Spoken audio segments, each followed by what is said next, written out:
everyone. Welcome back to another episode of the Future Ledger podcast. My name is Ibrahim Adepoju. I'm CEO of Times an AI-powered accounting software for business owners and their finance team. And in this episode of the Future Ledger podcast, we want to look at how AI is going to impact the role of finance professionals in the industry. What's the finance career going to look like? What are the new job functions going to look like for accounting professionals? And my guest today is Dayo Adewole. Dayo Adewole, can you introduce yourself to our audience? Of course, Ibrahim. Thanks for having me on this episode. So yeah, just a quick introduction. Well, I tend to wear 3 hats nowadays. My background, obviously, is being trained as a chartered accountant. I've got a finance background. My bread and butter these days is working as a finance business partner, and I support property asset management and also the audit team, business areas. The other hat I put on is simply as an operator of a micro VC fund, where I sort of manage a community of the diaspora who are looking to invest time, maybe write a check to support startups. And then finally, I'm currently exploring as a founder of a device technology digital platform. So that pretty much. I'm excited to be on this episode. Amazing. So my first question for this episode is like, first I'd love to know, have you ever had any encounter with AI in your work? Why have you ever had any encounter with AI? Of course. AI is all in our face now. Obviously, even just from a typical chat GPT function that everybody is used to, but also we're starting to see a lot of use cases. So really, when we talk about AI in the workplace, you're thinking about embedded AI use cases. So things like Copilot, so where functions are just sort of embedding AI function into their existing process. But also then you're starting to see a lot of organizations actually building from scratch. So actually bespoking these AI capabilities to suit their business strategy and their business operations and how they operate. So absolutely, I am seeing AI everywhere. I think it's the future. A lot of businesses are trying to drive efficiency, particularly from a finance function perspective, is driving efficiency. That's sort of the starting position. And then I think nearest future is starting to think about how do you sort of drive those strategic value on top of that. Yeah. So if we look at the technology, the software engineering field, the engineering profession at the moment, and we've seen quite a lot of transformation, even though the software engineers are the one building all this AI solution. But we've seen feel like prompt engineering being able to come up with prompts to perform efficient AI functions. And it's not going to be affecting the software engineering field alone. It's going to be affecting a lot of profession. And we see the accounting profession being one of those professions that would likely be experiencing some transformation. The way people be doing things are going to be different. And it's not about software again. We're living the age of software based. We are going to the AI powered. And what do you think from your experience being an accountant, from things that you have been doing in your career, and looking at the capability of this AI, this generative AI, what do you think the role of an accountant will transform? What do you think are the changes that people should be expecting, in their workplace and in the way they do things? So I think to give context, and I'm going to give an example in terms of what I'm doing, but to give context. So obviously, traditionally as an accountant, we're sort of used to recording transactions, right? And reporting, right? So that's the sort of the background of an accountant. But moving on to the other side, what we're seeing a lot of CFOs thinking about now is how do you drive those strategic value beyond short-term plan of, I want to make my accounts receivable, I want to make my account payable more efficient, where naturally AI just comes into play, right? What we're starting to see then in the next phase of this journey is how do I support my CEO as a CFO to drive insights? I can allow my CEO to make those key decisions or stakeholders to make those decisions. So that's where I'm particularly optimistic about and looking forward to from an AI perspective. But in terms of what I see day to day, I look after lease accounting as part of my current role. If I take lease accounting as an example, I think there's always been some form of artificial intelligence before now. They've just come in different versions. If I think, for example, if I think about the whole life cycle of acquiring a lease and all of the documentations that comes as part of a lease, if I think about the invoicing that comes as part of a lease. So what we're seeing is this is already exists. And we've always had the OCR technology that can scan documents, etc., etc. Or you can see artificial intelligence now that can look at invoices and pick up some of the key details to be able to capture all of the lease information, supports the IFRS reporting. So when IFRS 16 standard came in, which is the lease accounting standard, a lot of organizations had to move all of their operating leases onto the balance sheet. And that was a big ask at the time. So what we're seeing is we're seeing artificial intelligence, not just taking all of those legacy contracts to extract the key data fields that are required to be able to support the calculation, right? So that's one level. The next level is, right, okay, how do you perform this calculation? Now we're seeing artificial intelligence being able to do all of those calculations, whether it's the right of use assets or liabilities.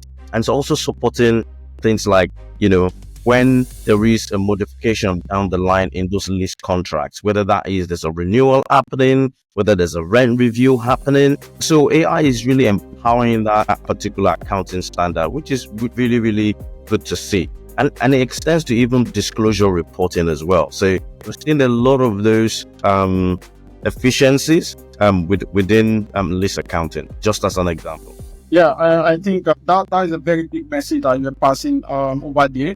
And because I'm looking at a content around the context of if we have information that are very obsolete, maybe they are old information, or maybe we've already been reporting using a particular standard and they are very old and we have them somewhere in our database. And now we are seeing a new change from the standard of the reporting, and we need to find a way to conform or update maybe our old information. It means there are possibility of just bringing these old documents, scan them using OCR to scan them and using AI to realign them to what's the latest need and correlate everything together. So I think that would be a powerful tool or resource, because the reality is like things are really changing, standards are really changing in accounting, and if people have already built a solution that's already been built based on a particular type of standard, reaching or rebuilding is very difficult. And one of the things we have been able to do, and even some of the things that we're working on as times, is being able to let people build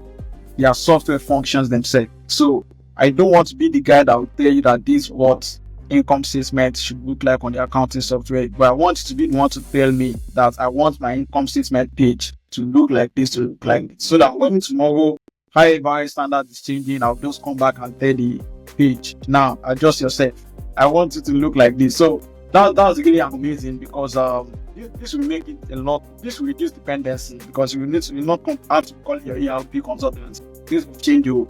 How can we update the software? So yeah, it passes a very big message over there. We're just using this accounting as the context. And thanks so much for that. So one last question that I just had here is that what advice do you have, or what can you say about people that are in their early stage of their accounting career? We've seen the possibility that the need of junior accounting might be diminishing, because right now things that someone that is in the entry level can do, AI can do some of them, and the people that still have the superpower right now, from our observation at the senior level, people that are the decision maker that can fix errors or locate anomalies in the report. And if you're an entry level person, you are going out there to start competing with AI. So what advice, or what can you give to those people that are just starting their career in the professional accounting space? Yeah, sure. It's a really good question, right?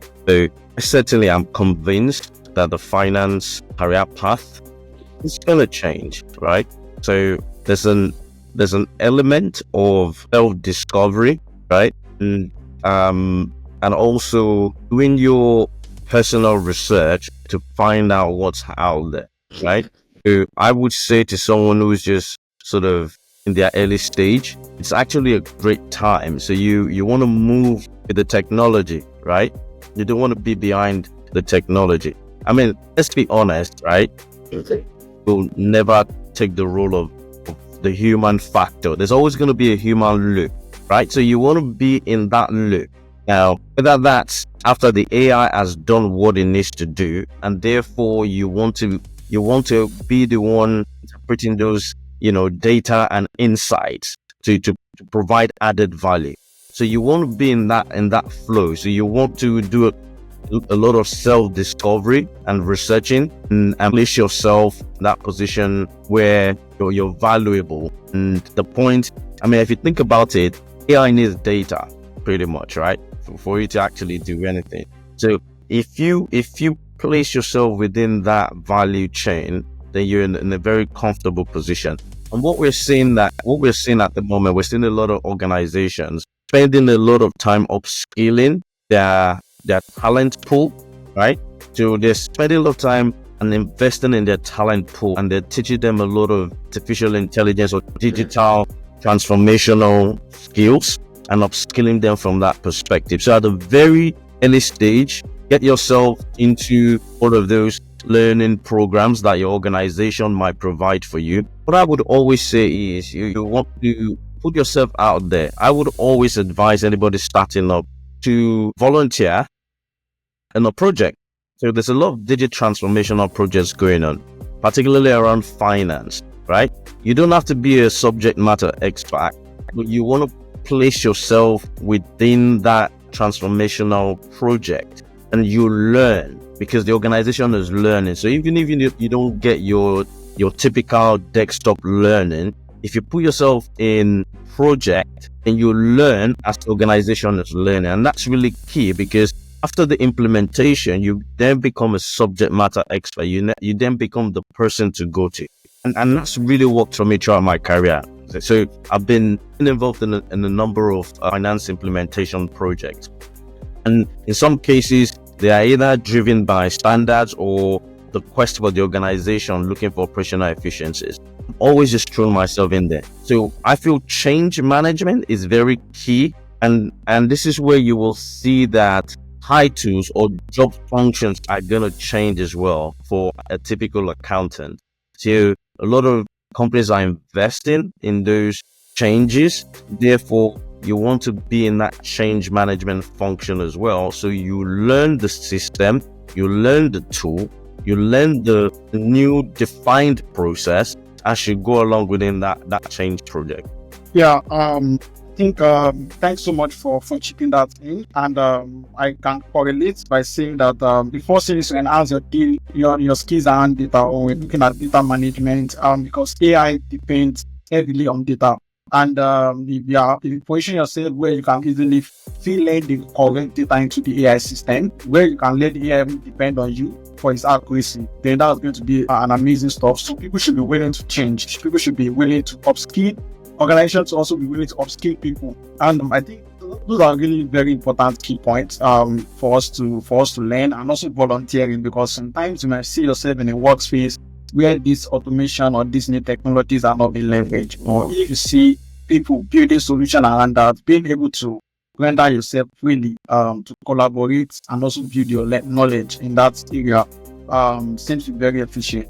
Thanks so much for these insights, and I believe that people who are already in the senior level, people who are in the junior level, will be able to pick some knowledge and also pick some insights from this conversation. So AI is not a threat, but we just need to prepare ourselves and find a way to blend and be able to work alongside with it. I watched a video of Sam Altman saying that there was a time when calculator was introduced. Everybody was scared that is this going to be the end of mathematics? Will people want to learn mathematics again? People want to master how to subtract. We introduce calculus. We introduce a lot of things. So people need to be prepared for the change that will be up. Because when something is coming and it's taking your function, it means you need to regenerate yourself again, transform yourself into another new type of advanced function. Thanks so much, Dayo. I really appreciate your time. I don't know if there's any last comments you want to give to our audience before we call it a day. Yeah, sure. Thanks for having me. I think just on a final note, I think accountants or finance professionals need to start thinking about their role as business partners to organization, right? So you need to start thinking about adding strategic value, because your AI will provide you with all of the data analysis, give you some visualization. But in terms of being an advisory function for your stakeholders, that's where the human loop becomes even more powerful. So being able to use, scenario analysis and planning to be able to advise your stakeholders, being able to spot risk and opportunities at the back of the data and the analysis the AI is providing you, it's really going to be the future for finance or accounting professionals going forward. Yeah, really appreciate that. AI will not really transform the advisory. It's very, very important. And thanks so much. I really appreciate your time today. And for everyone listening, I look forward to seeing you again next week. Do enjoy the rest of your day. Bye, everyone.